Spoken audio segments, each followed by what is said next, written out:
I thought I was adopted. Then I found my real birth certificate and the truth shocked me. A secret no one was ever supposed to know, and how it changed everything. You know that feeling when something doesn't quite add up, but you ignore it, hoping it'll go away? That was me for years. I had this nagging feeling I wasn't really part of my family, but what if that feeling wasn't paranoia? What if I was right all along? This is a story about how I found my real birth certificate and discovered a truth I was never ready for. Part 1. The Seed of Doubt. So, let me take you back to when I was about 12. I was sitting in the living room, flipping through old photo albums like I usually did when I had nothing else to do. My mom was in the kitchen, doing her thing, and my dad was watching TV in his chair. Typical afternoon, right? Well, that day something caught my eye in one of those dusty photo albums. It was a photo of my parents, clearly from before I was born, holding a baby. The weird thing? The baby wasn't me. I mean, it was obviously a baby, but it looked way younger than I would have been at that point. It didn't even look like my parents' style, if that makes sense. The baby had dark brown hair, like almost black, and my parents have light brown hair. I was confused for a moment. Maybe they just took in a baby before me, but I brushed it off. Still, there was something off about that picture that stuck with me for a long time. It was the way they looked at the baby. It wasn't the same way they looked at me. They had this soft, almost protective gaze on this little bundle, while when they looked at me, it was more casual, like I was just there. Later, I asked my mom about it. She laughed it off, saying it was a distant cousin or some family friend's baby they were holding.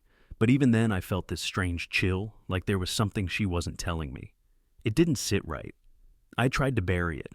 After all, my parents were always super loving and gave me everything I needed. But that tiny seed of doubt was planted, and it grew a little every time I saw that picture or thought about that moment.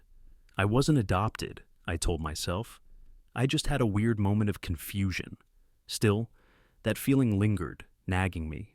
I didn't realize then that it was only the beginning of a much bigger mystery. Part 2. The Search for Answers. Fast forward a few years, and that nagging feeling was still there. I had grown up in a loving home with great parents, but something about my childhood just felt off. There were little things that didn't quite add up, like how my mom didn't have a single baby picture of me before I was about 3 years old. Most parents have tons of those, right? Well, not my mom. The few pictures I did have were all from when I was a toddler, and by then, I was already running around and talking. There was no baby me, no awkward, cute moments that you'd expect. Then came the annual family gathering. You know, the one where all your relatives come together, eat, and share old memories. That year, I overheard a conversation between my aunt and my mom. They were talking about adoption. But here's the thing. They weren't talking about me. They were talking about some family friend who was adopted and how that whole process went. I don't know why, but hearing the word adoption sent a shockwave through me. It was like someone flipped a switch, and I suddenly had this burning need to know the truth. Why had that word felt like a punch to the gut? I spent the next few months feeling like I was walking around in a fog. I didn't ask my parents about it directly, because part of me was scared of what I might hear. But I couldn't shake the feeling that they were hiding something from me. I kept asking myself, what if I was adopted? What if they weren't my real parents? I started searching for clues. I looked at old family photos more closely, trying to spot anything that might reveal the truth. I even went as far as to search online for my name, hoping I could find something, anything, that would tell me who I really was. But all I found were results from my social media profiles, nothing else. It was like I was invisible to the world outside of my family. The more I searched, the more I felt like something was wrong. Every time I brought up the idea of adoption with my mom or dad, they changed the subject. It felt like they were hiding something, but I had no idea what. And honestly, I started to convince myself that I was just being paranoid. Maybe I was just overthinking everything, but then one day things changed. I found something that was going to flip my world upside down. Part 3. The Discovery. It was one of those lazy Saturday mornings. I was rummaging through old boxes in the attic, just trying to pass the time. You know, the usual childhood pastime of digging through things you're not supposed to touch. I wasn't even really looking for anything specific.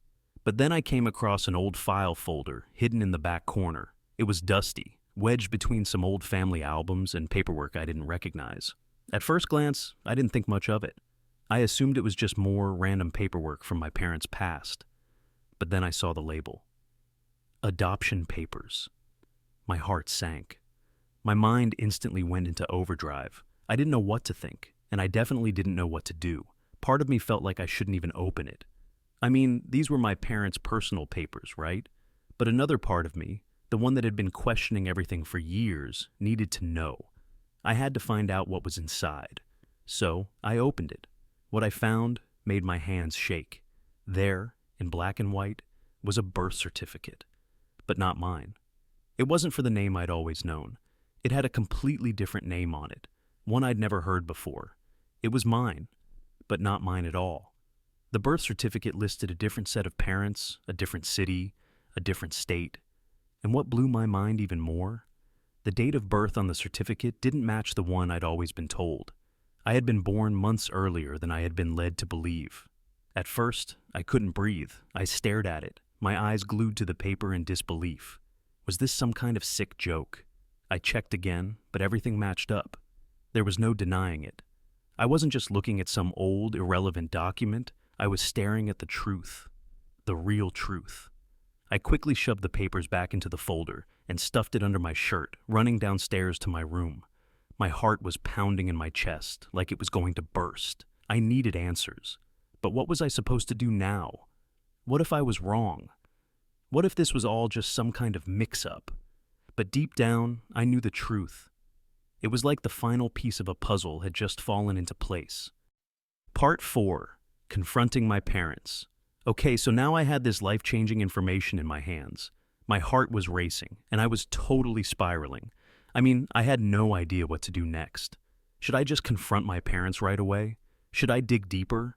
I didn't even know if I was ready to hear whatever the truth was. But I couldn't keep it to myself any longer. So, that afternoon, after sitting in my room for what felt like hours, I finally decided to face them. I told myself, this is it. I need to know. I found my parents in the living room, watching TV like usual. I was trying so hard to act normal, but I could feel my hands shaking as I walked in. My mom was sitting on the couch, and my dad was in his recliner.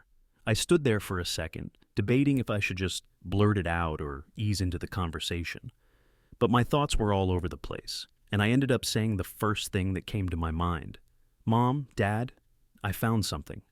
Both of them looked up from what they were doing. They could tell something was off because the air in the room shifted immediately.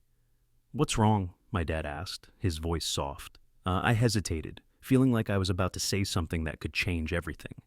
I found my birth certificate, and it's not the one I thought I had, I said, my voice shaking. There was a long pause, like the whole world was holding its breath. They exchanged a glance that I could barely read. It felt like time had stopped for a second. What are you talking about? My mom asked, trying to sound calm, but there was a hint of panic in her eyes. I took a deep breath and pulled the folder from under my arm, laying the birth certificate on the table in front of them. They both stared at it in silence, and I watched their faces fall. They knew. They knew what was happening, but I could tell they were struggling to figure out how to explain it to me. Sweetheart, we didn't want you to find out this way, my mom finally said, her voice breaking. We should have told you sooner, but we didn't know how. I felt like I was falling, like the ground beneath me was just disappearing.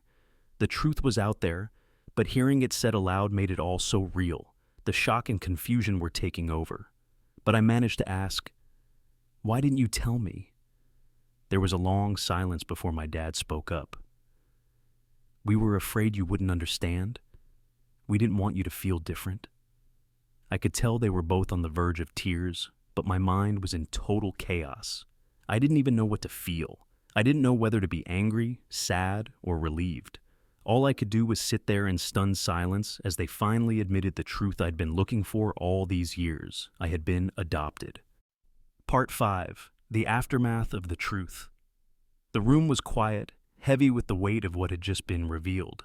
I was still processing everything, but it felt like my whole world had just been turned upside down. I had always thought I knew who I was, where I came from. I never imagined that my entire life could be based on a lie, or at least that's how it felt in that moment. My parents sat across from me, waiting for some kind of response, but I couldn't even look at them. I couldn't find the words. I just kept staring at that birth certificate, the one with the different name, the one that didn't fit into the life I'd always known. I guess I expected some big emotional reaction, like in the movies, but instead, I felt numb. I felt like I was floating, detached from my own body. I couldn't process the shock of finding out that the parents I had always known and loved weren't the ones who brought me into this world. I kept thinking about all those years I had spent wondering why I didn't fit in, why I felt like an outsider in my own family. After what felt like an eternity of silence, my mom spoke again.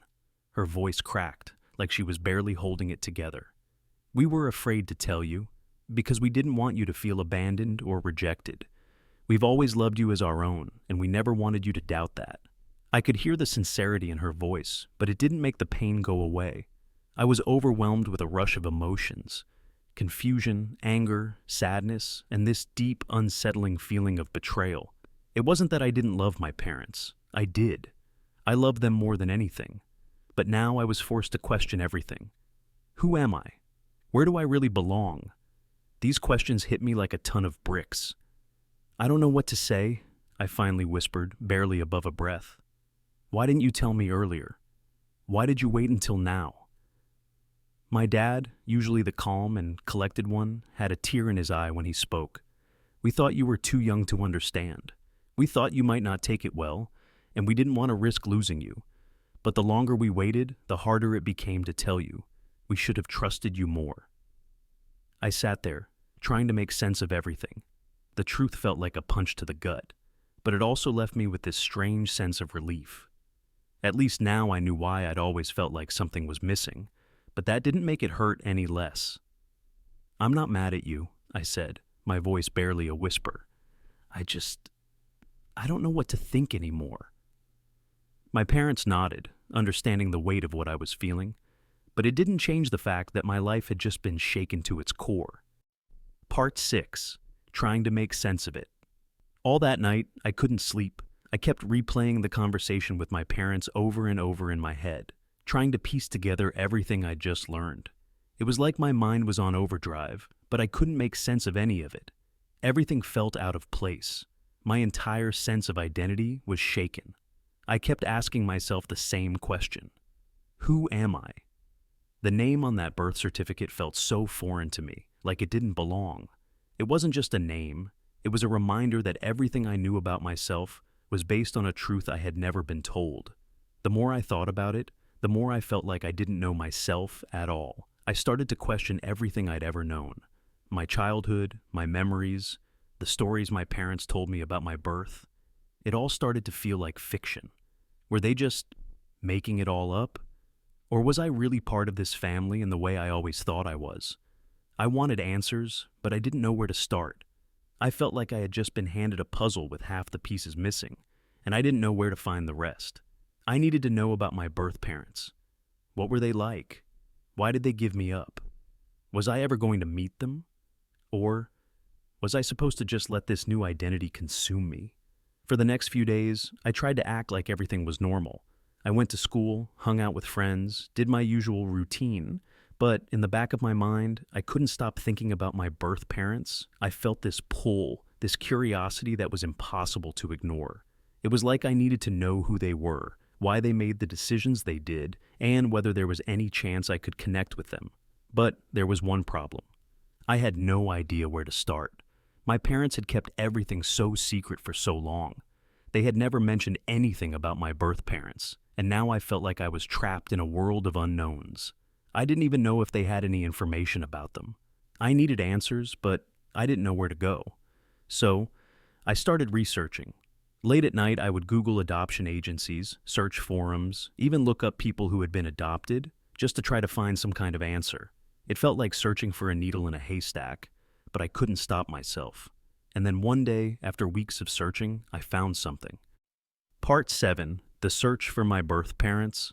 I'll be honest, at first I didn't know what to expect when I started looking online. I figured I'd end up going in circles, reading a bunch of generic advice about how to search for birth parents and getting nowhere. But when I stumbled across a local adoption registry, I felt a strange mix of hope and dread. There was an option to search for birth records. I didn't even know if this was the right thing to do, or if I was legally allowed to see anything, but I clicked it anyway. The page asked for basic details: my name, the date of adoption, the city, and a few other bits of information. It seemed like a long shot, but at that point, I was willing to try anything.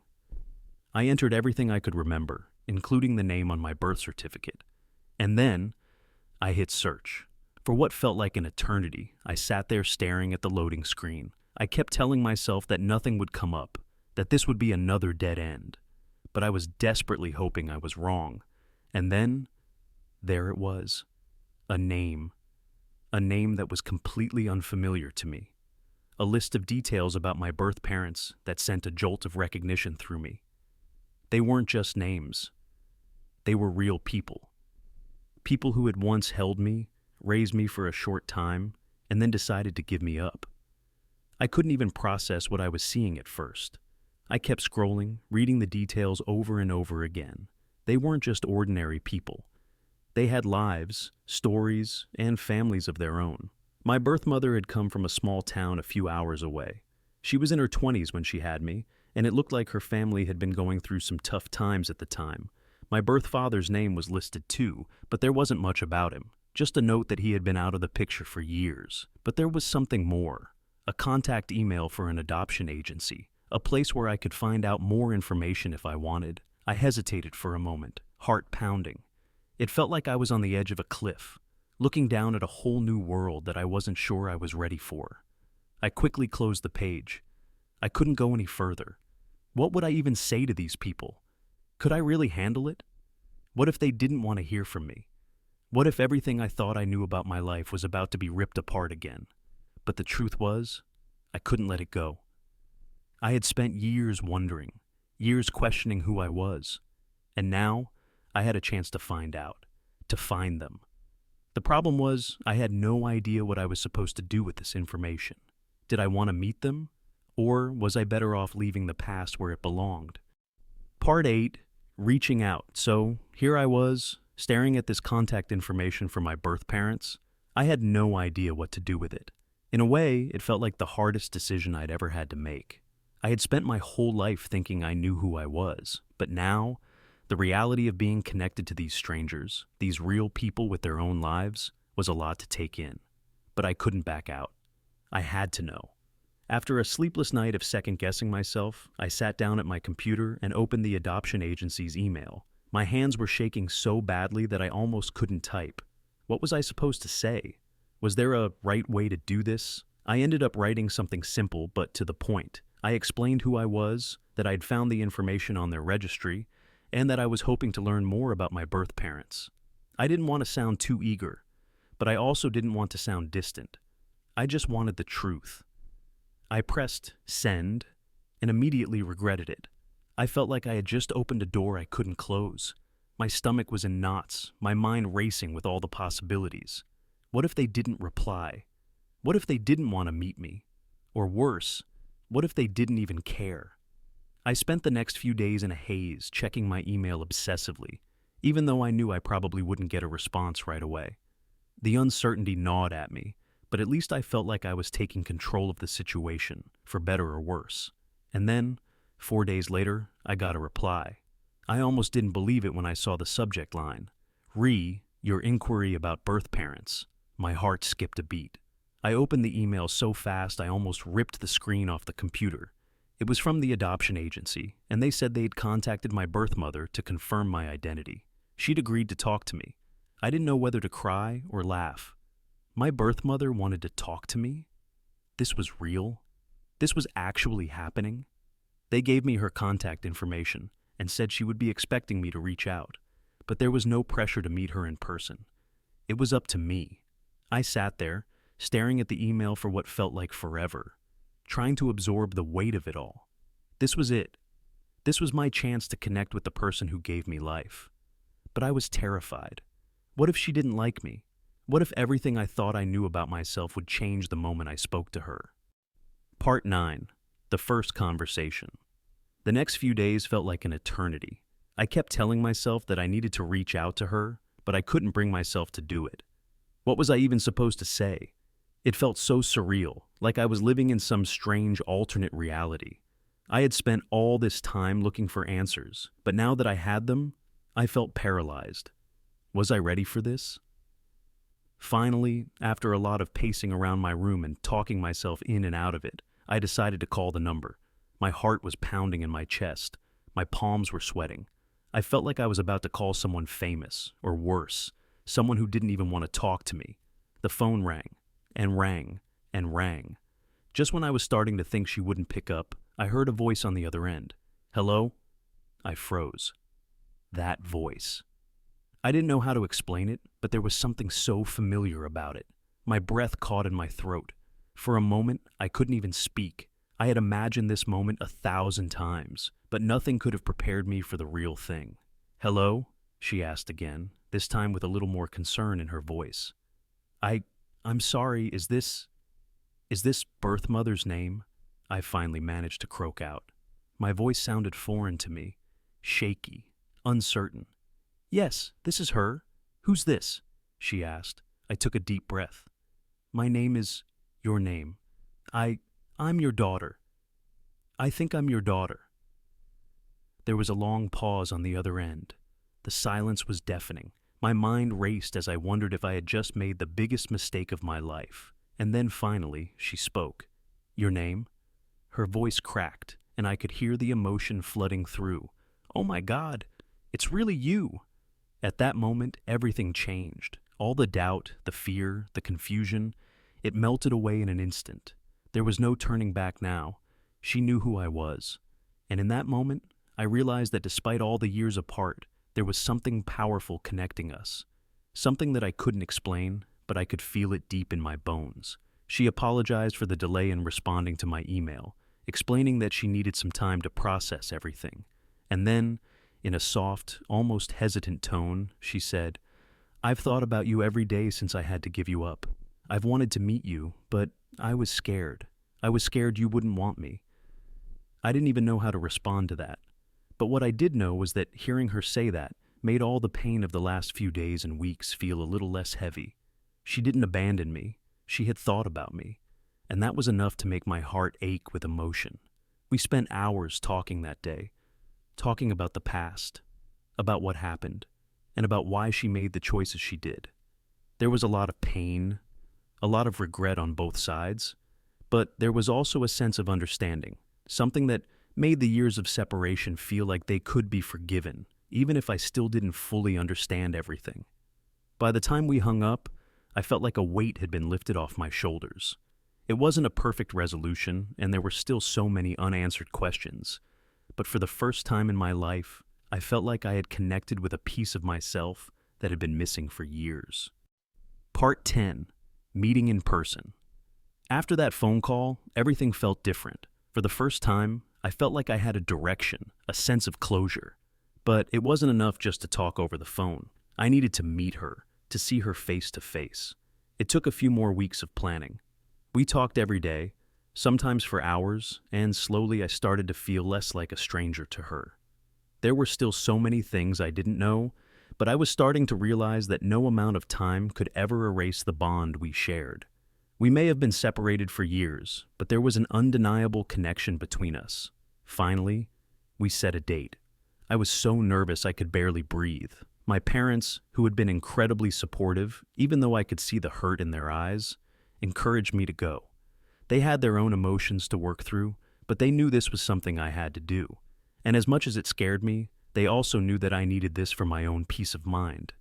The day of the meeting came, and I could hardly contain my nerves.